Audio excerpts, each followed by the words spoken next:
That was, of course, Hatikva, the Israeli national anthem. We're in Israel. I mean, they're 9 hours ahead of where I am, but we're moving from here today. It's still Yom HaZikaron, and then tonight it becomes Yom HaAtzmaut. So the first day, a day of sadness and memory, and remembering all the victims, all the soldiers, all the brave souls in Israel who have fallen in the wars that Israel has faced, the victims of terror as well. And then then night falls at the end of Yom HaZikaron, the Day of Remembrance, the Israeli Day of Remembrance, and it becomes Yom HaAtzmaut, the Israeli Independence Day, and moving into the celebration of the creation of the modern state of Israel 73 years ago. So we wish Israel a very happy birthday, and they should only have peace and security, immediately and now, and may all the wars be in the past. And we say Amen. I'd like to actually dedicate today's show. It's interesting that this news came out today.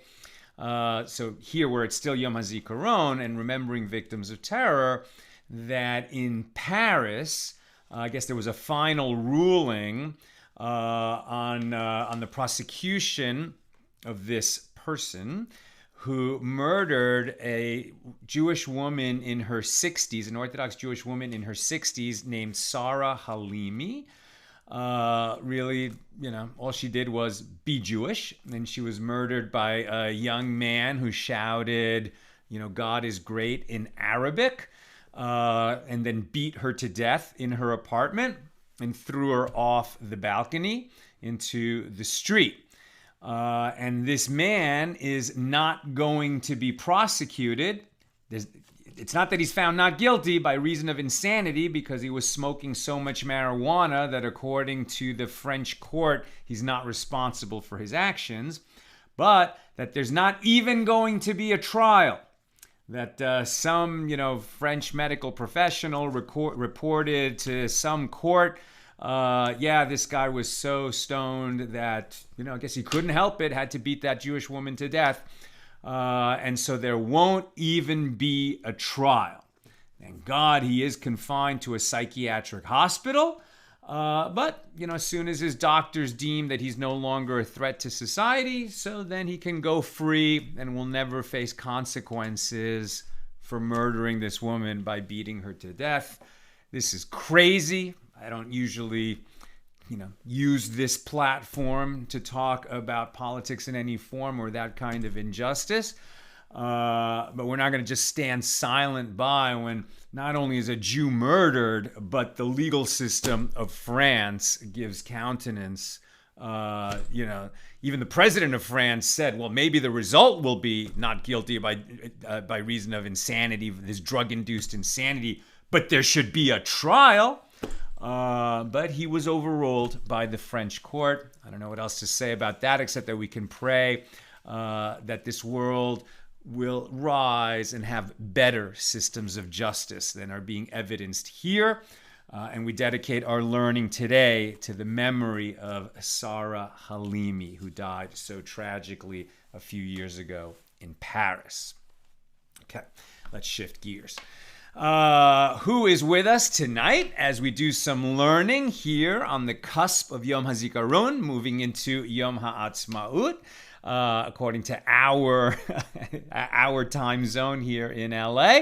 Stephen with us from New Hampshire, Pauline in Arkansas, Paula in Chicago, Melissa in New York, Tom in Pennsylvania, Renee in Indy, John in Sedona, Paula in the Northwest, PK in Colorado, Steve appreciating the Hatikva, Ann in Merced, James in Indianapolis, Kelly in Texas, Jennifer in Florida, Alan in New York, Paula's heart is broken, mine too.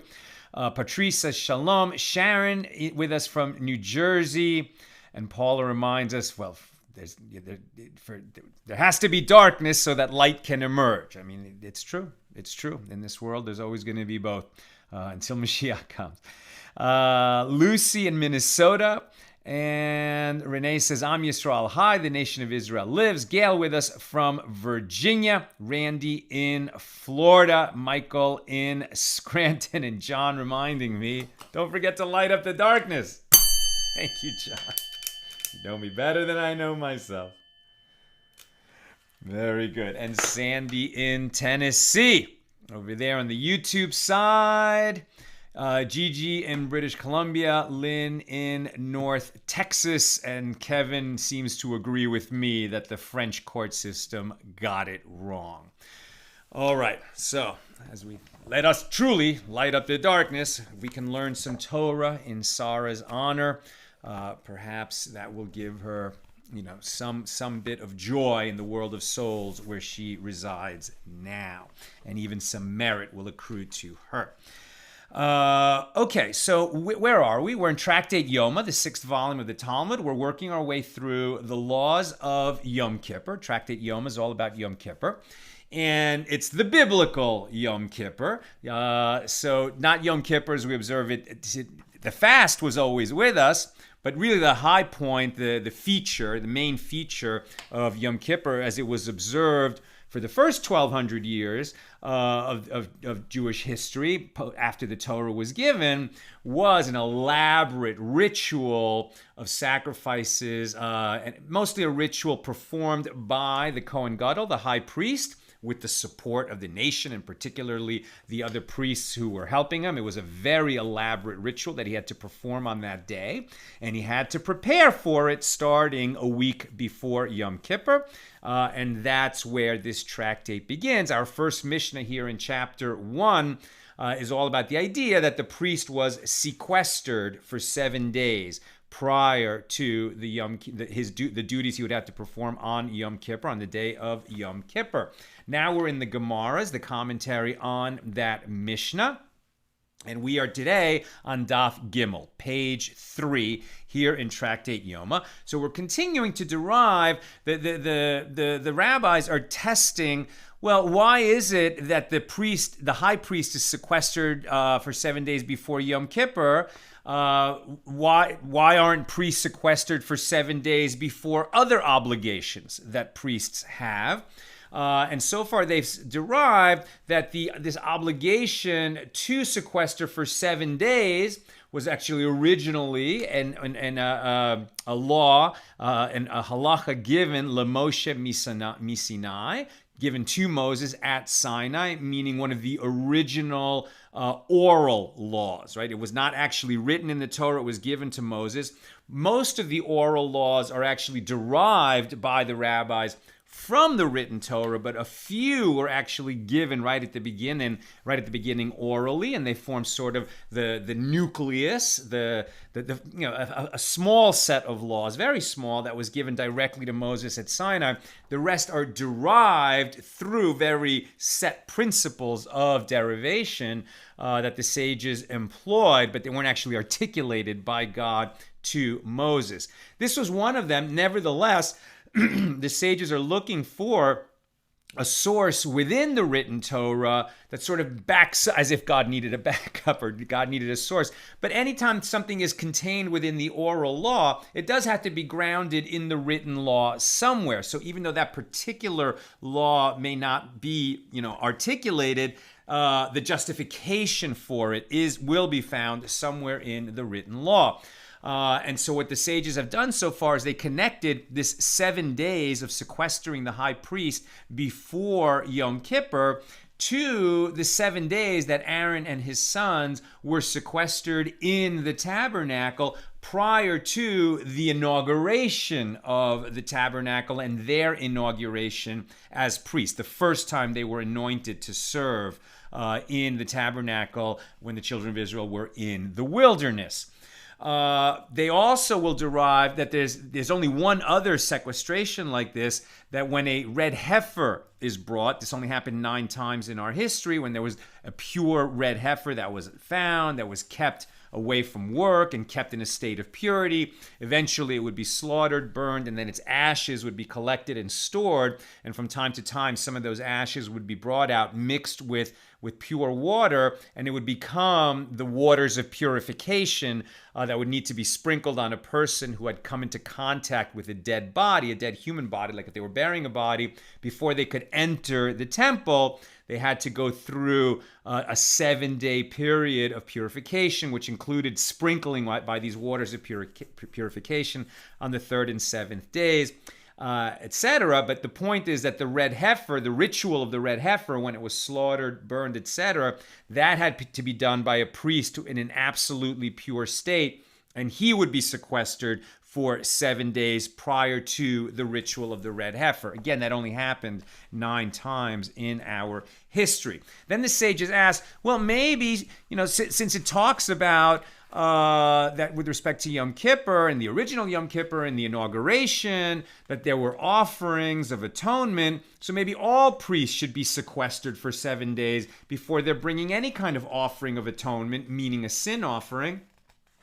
And then the sages quickly dismissed that claim, and they said maybe a priest should be sequestered for 7 days to ensure that he's in a state of purity prior to his obligations to bring sacrifices on the festivals like Pesach, Passover, or Shavuos, or Sukkot, or prior to Rosh Hashanah. And and the sages have been working their way through that and saying, no, even though you might think that the priest should be sequestered prior to fulfilling his obligations on those days, the nature of the sacrifices brought on those days and the nature of the priest's service on those days is different than the offerings and the nature of the service on Yom Kippur. And so we're in the process of filling that in. And so we pick it up toward the bottom of the A side of page 3. The Gemara asks, and say that the requirement derived is to sequester the priest prior to Rosh Hashanah, also as in the same way that we sequester the priest prior to Yom Kippur. As there too, the sequestering is of 7 days for 1 day, meaning we determined that you couldn't sequester the priest on Shmini Atzeret, the 8th day of the Sukkot festival, because the previous 7 days are a festival themselves, the festival of Sukkot. But Rosh Hashanah doesn't have that requirement, so maybe he should be sequestered before Rosh Hashanah so that he's in a state of absolute purity before he fulfills his obligations on the day of Rosh Hashanah. Rabbi Abahu said that this contention is rejected. Why? Because one derives a bull and a ram from a bull and a ram that Aaron brought from his own property at the inauguration. So Yom Kippur can be compared to the inauguration when the high priest Aaron and his sons were sequestered prior to their first time serving as priests. And at that event, Aaron was told that he must bring a bull and a ram from his own property, not from the property of the Jewish people, from the communal offerings, but actually from his own. And we've seen this out with respect to Yom Kippur as well, or we will see that the high priest is making an atonement on behalf of the Jewish people, but also, and actually we saw this yesterday, it's specifically noted that by doing this service, he's also making an atonement for himself and his house.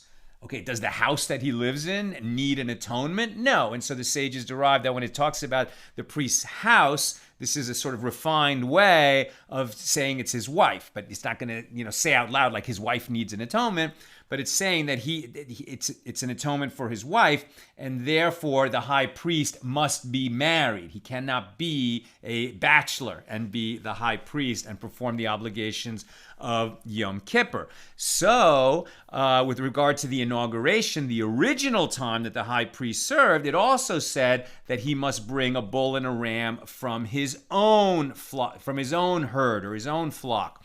And this is to the exclusion of both Shavuot and Rosh Hashanah. When the bull and the ram, there's also a bull and a ram sacrificed on those days, but they are brought from the community property of the nation of Israel, not from the private property of the high priest.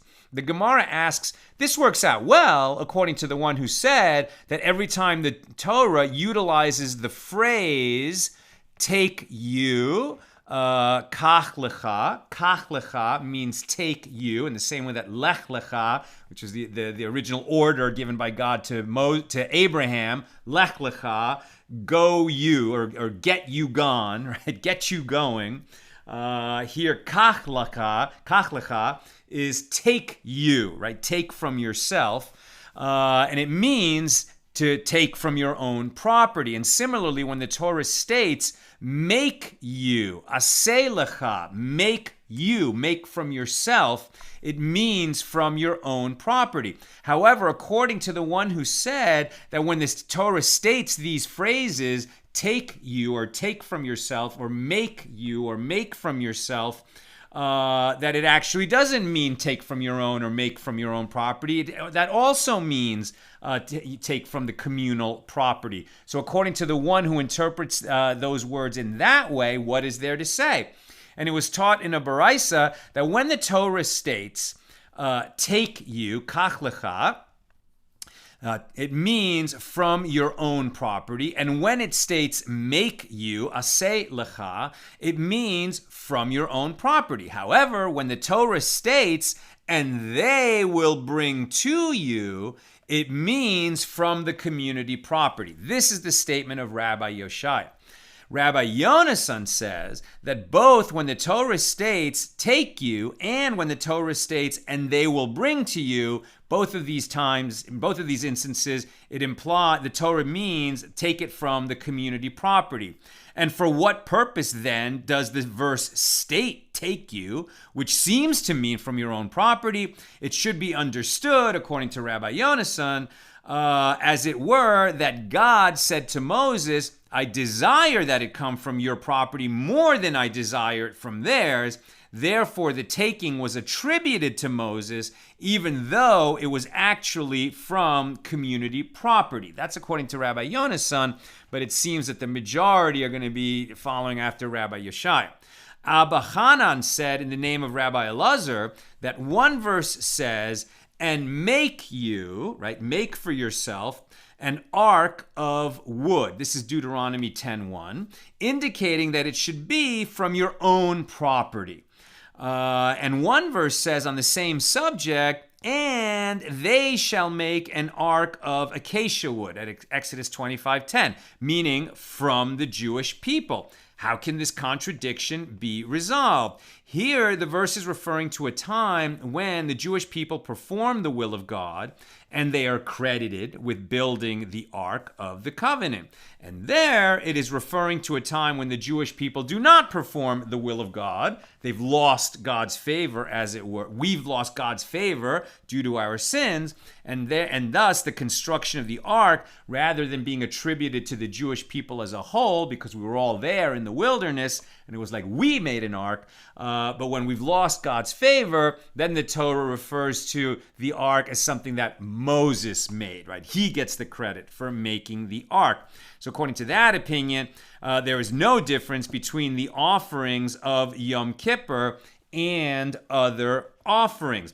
Now the Gemara rejects this. They disagree only with regard to instances of taking in general and instances of making in general. Instances, and we're going to get some other examples, but first on this idea, so one way to understand it is that when, in one sense, when we're talking, in one area of the Torah, when it talks about the ark, it says, and make you, like Moses, make it for yourself, and the other, they shall bring it to you. There seems to be a distinction, right, of was it taken from the personal property or not, and now we're looking at these two instances of how the ark was made or how it was attributed.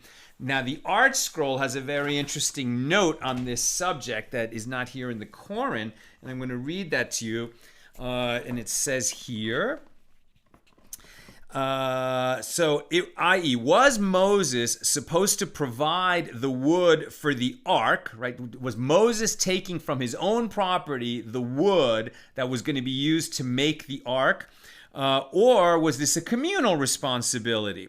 This question is best understood if we assume, as do Ramban and Abarbanel, that these two verses refer to the same ark, right? So if it's the same ark, and at one point it's being described as Moses made it, and another point as the people made it, and so the sages sort of resolve this contradiction by saying, well, when the people are in God's favor, they get the people as a whole get the credit, but when the people lose God's favor, then Moses gets the credit. So that's one way to resolve the contradiction.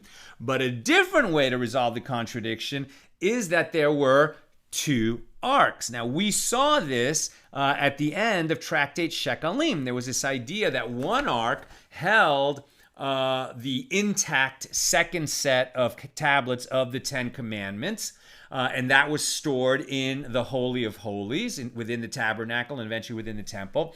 And the different ark held the first set of tablets that held the Ten Commandments, which Moses smashed in the incident of the golden calf. And it was this other ark that when the army of Israel would go out to war, and they would bring the Ark of the Covenant with them, and it would sort of make them invincible as long as they had the favor of God. We saw that we lost the ark at some point when we lost a war to the Philistines because we did not deserve to win according to God. But the Philistines were not able to hang on to the ark. It caused a plague among them, and then they just sent it back. So with this idea that there might be two arks, now there's a different way to resolve this question. Well, maybe one ark came from the materials, it was both of them are made out of wood covered in gold, but one of them was made from the communal property of the nation of Israel, and that held the second set, the intact set of tablets. And this other ark, which held the broken tablets, came from Moses' own property. As we read here in the footnote, so many Rishonim, many commentators, sort of that, in that period from around the year 600 to, from the year 1000 to about 1500, the Rishonim. Many Rishonim, however, explain that these verses, including Rashi, like Rashi and Rambam were among the Rishonim. So many Rishonim explain that these verses discuss two different arks. The first verse refers to the ark of God, refers to the ark that God commanded Moses to make just before he ascended Mount Sinai to receive the second tablets, so that he would have a place to put them when he descended. In later years, this ark was used to contain the broken remains of the first tablets. The second verse refers to the ark made by Betzalel, which, after it was constructed, became the permanent home of the second tablets. The first ark would accompany the Jews when they went out to war, while the second ark remained permanently in the tabernacle. And so that's a different way to resolve this apparent contradiction between two verses in the Torah, one of which implies that Moses made the ark out of wood from his own property, and the other which implies that the ark was made from the communal property of the Jewish people. At any rate, the Gemara rejects this contention. It says they disagree only with regard to instances of taking in general and instances of making in general. Instances of taking in general are as in the verse, take you spices, Exodus 30:34, and instances of making in general, as in the verse, make you two silver trumpets at Numbers 10:2. However, in these cases of inauguration and of Yom Kippur, the verses explicitly teach that the offerings must be from your own property, meaning from Aaron or from the high priest's own property. And with regard to the inauguration, now, since it is written, and to the children of Israel you will speak, saying, take a goat kid for a sin offering and an unblemished year-old calf and a lamb for burnt offerings, Leviticus 9:3. With regard to the verse, and he said to Aaron, take you a young calf for a sin offering. Why do I need this clear difference between the formulation of the command to the Jewish people and the formulation of the command to Aaron? Learn from it that in this context, the verse, take you, means from your own property, right? So the high priest on Yom Kippur, among the sacrifices that he's responsible for, some of them come from his own property, since he's making atonement for himself and for his house, as well as for the Jewish people. And with regard to Yom Kippur, and that's a way that we distinguish Yom Kippur from Rosh Hashanah, and that sequestration of the priest for 7 days before the big day happens only before Yom Kippur and not before Rosh Hashanah. And with regard to Yom Kippur, now, since it is written, with this Aaron will come into the sanctuary with a young bull for a sin offering and a ram for a burnt offering, Leviticus 16:3. With regard to the verse, and from the congregation of the children of Israel, he will take 2 goat kids for a sin offering and 1 ram for a burnt offering, and Aaron will offer his young bull as a sin offering. Why do I need the emphasis that the goats come from the property of the children of Israel? Learn from it that this term, his, that he will offer his young bull, is with regard to the calf, means it is from his own property. Now, Ravina, who along with Rav Ashi are the editors of the Talmud, meaning that it was Rabbi Yehuda Hanasi who redacted the Mishna and published it around the year 200. And then for the next 300 years, we have the rabbis of those 3 centuries doing the first commentary on the Mishnah. That becomes the Gemara. That period closes around the year 500, and they publish the Gemara. And the Gemara plus the Mishnah equals the Talmud. Of course, over the centuries since then, the 1500 years since then, they've added commentary in every generation, but that's a commentary on the Talmud and not the Talmud itself. So Ravina, one of the editors of the Talmud, suggests this is much simpler why we sequester the high priest before his obligations on Yom Kippur, as we did for the inauguration the first time that a high priest served anything anywhere, but that we don't sequester priests during other sacrifices or other priests before Rosh Hashanah, etc. And Ravina says, well, there's a simple distinction.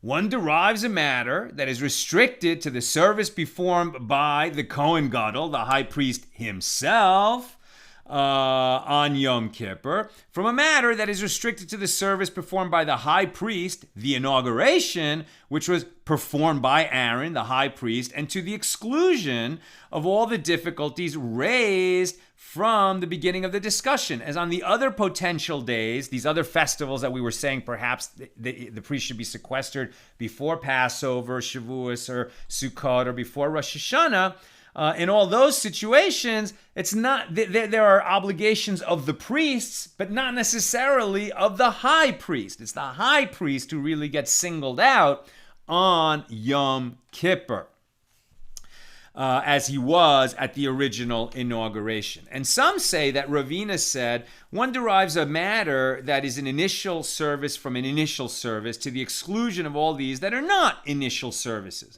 And that statement of Ravina is unclear. And the Gemara asks, what is the meaning of initial service? If we say that initial service means one performed by the high priest, well, that's identical to the first formulation of Ravina's statement.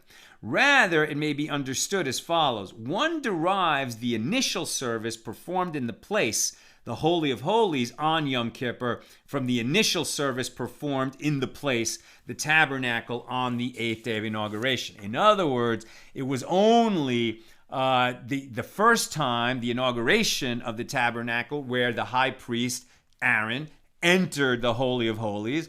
And since then, or as long as the tabernacle or the temples were standing, there was only one other time. It was a yearly occurrence, but there was only that one other yearly occurrence where the high priest or anyone would enter the Holy of Holies, and that was Yom Kippur. On Rosh Hashanah, on Passover, Shavuos, on Sukkot, nobody enters the Holy of Holies, and that's why we're going to clearly make a distinction between the preparation the high priest needs prior to Yom Kippur from any preparation he needs on these other days. Today's going to be a short class, so we're approaching the end already. If you have questions or comments, get them in, please. With regard to the sequestering of the priest, Reish Lakish said to Rabbi Yochanan, from where did you derive this principle of sequestering? You derived it from the inauguration. If so, just as with regard to the inauguration, failure to perform all the details that are written in its regard invalidates it. And so too here with regard to Yom Kippur, failure to perform all the details that are written in its regard invalidates the Yom Kippur service. All the halachas of sequestering must be precisely observed. So what Resh Lakish is saying to his friend and colleague and sort of debate partner, Rabbi Yochanan, is, okay, well, we're deriving the obligation to sequester the high priest for 7 days before Yom Kippur from the original time that the first high priest, Aaron, was brought into service, the day he was anointed and inaugurated, etc. Okay, well, at the inauguration, it was definitely spelled out in the Torah that he and his sons actually had to be sequestered within the tabernacle for 7 days prior to the inauguration. That was spelled out explicitly in the Torah.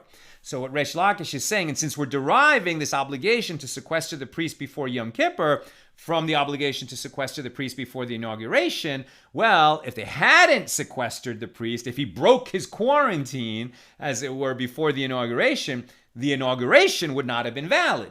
Therefore, if for some reason the priest is not sequestered for 7 days, or he breaks that sequestration, then even if he performed the divine service, the avodah, on Yom Kippur, he did everything right, and he was still in a state of ritual purity, tahara, but the fact that the sequestration wasn't fulfilled completely in some way, it would invalidate the entire Yom Kippur service. That's what Resh Lakish is saying.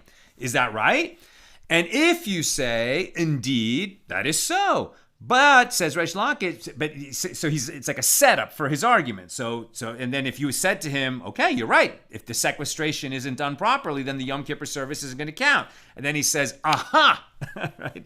And he says, but didn't we learn in the Mishna, and they would designate another priest in his stead. And it is not taught with regard to the designated priest, 7 days prior to Yom Kippur, they remove him from his house, although ultimately he may perform the Yom Kippur service. So I made a mistake when I taught yesterday, and I said, well, presumably the backup priest who has been designated, that in case the high priest dies or something goes wrong prior to Yom Kippur, that he will serve as the high priest on Yom Kippur. So I assumed, and so the backup priest would be sequestered somewhere in the temple compound also, and that he would be kept, in this kind of quarantine within the temple compound for the 7 days prior to Yom Kippur. And Resh Lakish is telling us, no, that's not so.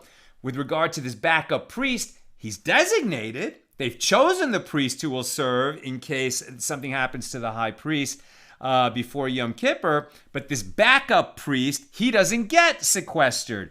And so now Resh Lakish can make his argument. He said, well, since you don't sequester the backup guy, and then if necessary he goes in and serves, it appears that the sequestration is not necessary to have a fully qualified and acceptable service on Yom Kippur. Apparently, failure to sequester the priest does not invalidate the service. And if you say in response, what is the meaning of they would designate, and that it means they would remove, and that the backup priest was also sequestered like the primary high priest?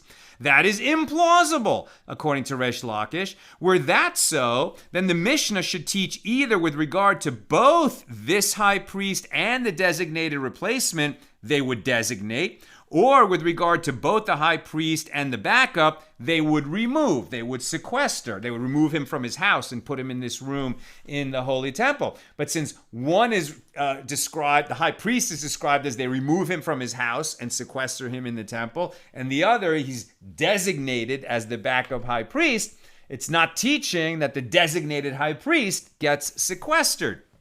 Rabbi Yochanan answers Resh Lakish. He says, rather, from where do you, master, my friend, Rabbi Resh Lakish, Shimon ben Lakish, right, Resh Lakish, from where do you derive the halacha, the law of sequestering before Yom Kippur?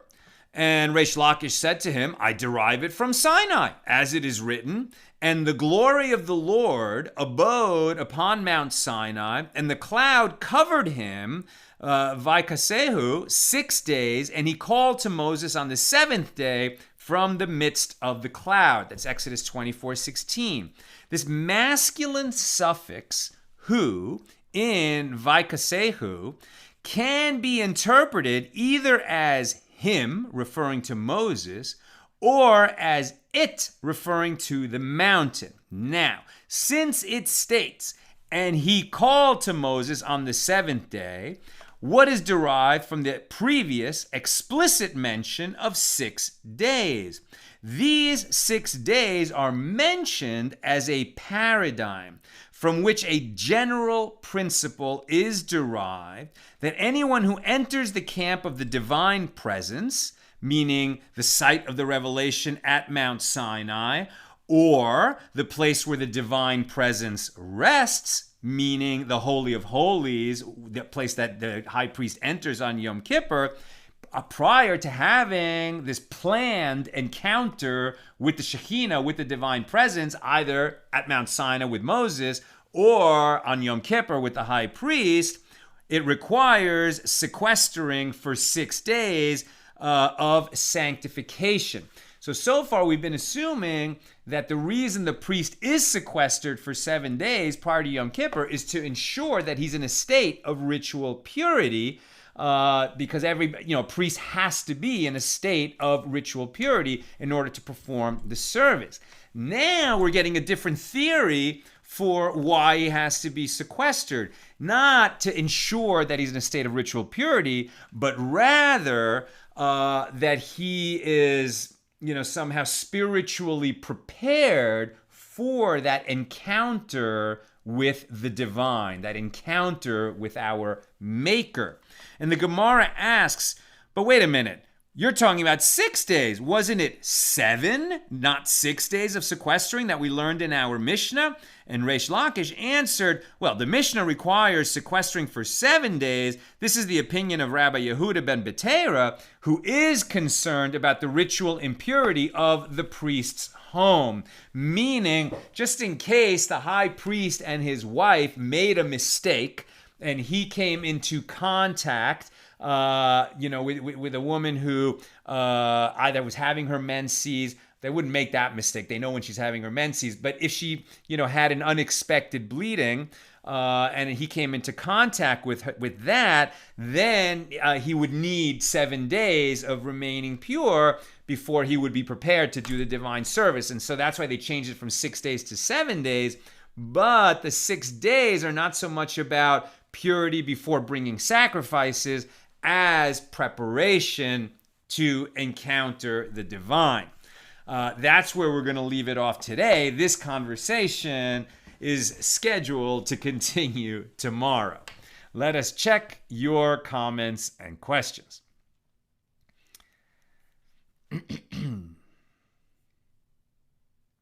Okay. Lucy, what happened during the sequestration? Were there special rituals of preparation the priest had to follow as well as during that time? Oh, we've got a lot of time to get the answer to that question, because this whole tractate, Yoma, is going to track through all the preparation and then on the Yom Kippur day itself. So in terms of what happens during the sequestration, to be continued. We are going to hear about that. Right now, we've just started with the first Mishna that says that sequestration begins 7 days before Yom Kippur. But they're going to be teaching him. They're going to be sitting up with him. They're going to be feeding him. They're going to be bathing him. And there's going to be all kinds of stuff that they are doing with him to get him prepared to do the divine service, right? Because it's really two big things that the high priest has to do on that day. He has to perform the whole avodah with its complex choreography of all the different stations, and he's going to change his clothes like 10 times on the day of Yom Kippur. The holy vestments, take them off, do a slaughtering, immerse, bathe, put the garments back on. There's so many different things that he has to do on that day. including dealing with the scapegoat and the other goat that's brought as an offering, etc., etc., etc. But then also among his obligations on that day are to enter the Holy of Holies. And there he's going to have an encounter, literally, with the divine presence of God. And he's approaching that, and we, the whole nation, are approaching that sort of with the priest as our representative with great trepidation, right? With great trepidation. And so that requires tremendous preparation, not just physical preparation, not just rehearsal, not just knowing all the laws, but that inner work of spiritual preparation. And that is certainly, even though we don't have a temple anymore and we don't bring all these offerings and there's no more Holy of Holies and there's not a priest serving on our behalf, but now we all are responsible for what we understand since the temple was destroyed as the communal obligations of Yom Kippur, right? We're going to fast and we're going to sort of pass through the prayers of the Yom Kippur day, and to really have a successful and effective davening and effective praying on the day of Yom Kippur. The preparation for that starts much earlier. And in fact, it's not just 7 days before, it's not just 10 days before, which is Rosh Hashanah, but it's that whole month before. The last month of the Hebrew year is Elul, and during all of Elul, our minds are totally focused on the days of awe, which are ahead, meaning the days between Rosh Hashanah and Yom Kippur, the days that include Rosh Hashanah and Yom Kippur, when we're all on trial, as it were. The trial opens on Rosh Hashanah, and the main part of that trial closes on Yom Kippur. Although, because in God and His mercy, sort of leaves a crack in the door so that we can still get our prayers for forgiveness, in before the gates are shut, and we have all through Sukkot as well. Yosef, if only the high priest was only to enter once a year to the Holy of Holies, how were sacrifices administered the rest of the year? Did the Shekhinah only show up on Yom Kippur? Well, right, the Shekhinah is a specific manifestation of God that God causes to be in one place or another. God is everywhere, so anything we're doing anywhere is in the presence of God, as it were. But remember, there's no sacrifice that's brought into the Holy of Holies. The sacrifices are on the altar. The Holy of Holies is just this very private room where in the first temple, in the tabernacle, the Ark of the Covenant was there. At the time of the second temple, the Ark of the Covenant had already been stashed away and sort of lost from history and lost from the people, and it was an empty room. However, what he did in there, aside from enter and pray, and there was some sprinkling of blood that he brought with him, but the main thing that he did was that there was incense. There was like some incense that he carried with him and some coals, and the incense went on the coals, and like this sweet smoke sort of filled the Holy of Holies, and that would only happen on Yom Kippur. But there's an inner altar that's in the sanctuary, that's outside the Holy of Holies, that the inner altar is in the sanctuary, and then there's the great altar that's outside of the sanctuary, that's in the courtyard. So that's where the sacrifices were brought. Sharon, I understand that the high priest needed to be sequestered so he doesn't become tameh, but there are forms of becoming impure that can occur even in isolation, but require that the high priest would have to be forthcoming. Is this stated anywhere? As I know, the Talmud is very straightforward. So she's referring to the fact that even without touching anything, we can become tameh by having certain, bodily emissions. Some of them not even voluntary, can happen in our sleep. So during his sequestration, and we're going to be reading about that for sure, because we're just at the outset, the fact that he's sequestered. Now we're going to be learning what's happening during his sequestration. And he's going to be eating and drinking in certain specific ways that, vastly lower the chances that he's going to have any of these kinds of issues, as it were. Because it's definitely something that they were mindful of. But we will be running into that as we go through this tractate.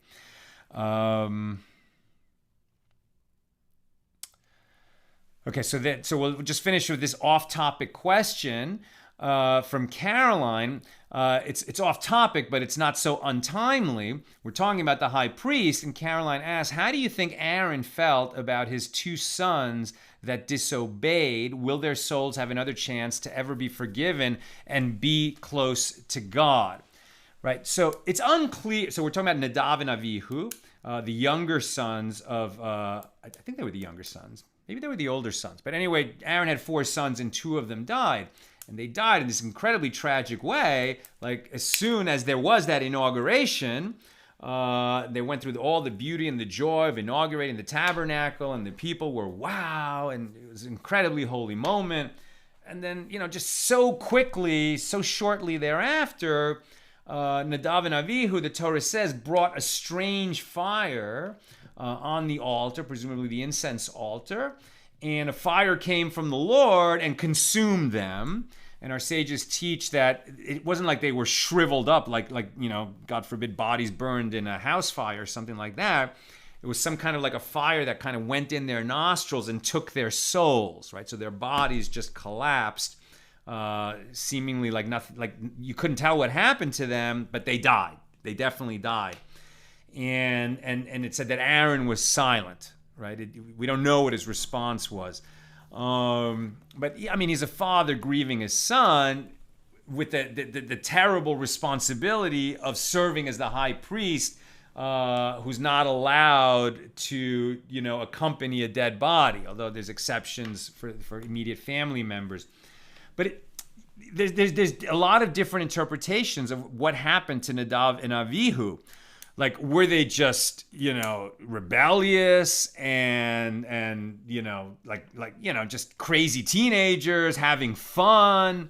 The next command that's given after that incident is God says to Moses to tell Aaron and the people that you cannot enter the sanctuary when you're intoxicated. So some suggest that Nadav and Avihu were intoxicated when they entered there, and that's why they died. But then there's other interpretations, and among them is the Lubavitcher Rebbe, who says they didn't die because, they were being drunk and rowdy. They were just so drawn to the divine. It's like they couldn't stay away. It was like their souls were longing to unite with the source of all souls. And they didn't exercise the proper restraint that a priest or that someone in authority needs. But it wasn't because they wanted to sin or go crazy or go pleasure seeking. It was that they were just drawn to this divine presence, and they sort of came too close, and their souls fled their bodies to reunite with the source of those souls. And that's called and that's called the divine kiss. It's like you just come too close to your source, as it were, and your soul flies out of you. But I think that we can safely imagine that. I mean, Aaron was crushed. He lost his sons. He's crushed, absolutely crushed. And so it's unclear how rebellious they really were being. It was probably just bad judgment. And I think that I imagine only that Aaron, was crushed. He was mourning. And if indeed they made this mistake, and their inexperience was certainly, forgivable in the sense that this is the first time there had ever been an altar, the first time the priests were serving. The service of the priests was only a few days old. Okay, they made a bad mistake. But it's almost like God was teaching this lesson that in matters of the holy, you don't mess around. You take it seriously. And that was a lesson that, the priestly family, all the priests are the descendants of Aaron, took seriously from then until the end of time. But tough lesson. However, I think what you're asking is, do Nadav and Avihu in the next life, like, are they being punished when they leave this world? I would like to think that their punishment was losing their life, and that was enough of an atonement. And in the next world that they have their place, and I'm sure it's a place of honor. I'd hate to think that they had to have, suffer further punishment for having come too close to their source, as it were. So I hope that's helpful. Okay, that's what I've got for us today. With God's help, we'll be together again tomorrow as we continue on Daf Daled, page 4 here in Tractate Yoma. Today's learning was dedicated to Sarah Halimi, the woman who was tragically beaten to her death in Paris. And I feel that justice has not been served that her killer, who shouted, "God is great" in Arabic after killing her and threw her off the balcony. And then the French court said, yeah, he's not even going to stand trial because he was so stoned on weed that there won't even be a trial. I feel that justice was not served, but we honor Sarah Halimi by dedicating our learning to her today. May we only hear better news in the future, and may we celebrate the State of Israel's 73rd birthday with great joy and hope for the future. Have a great night.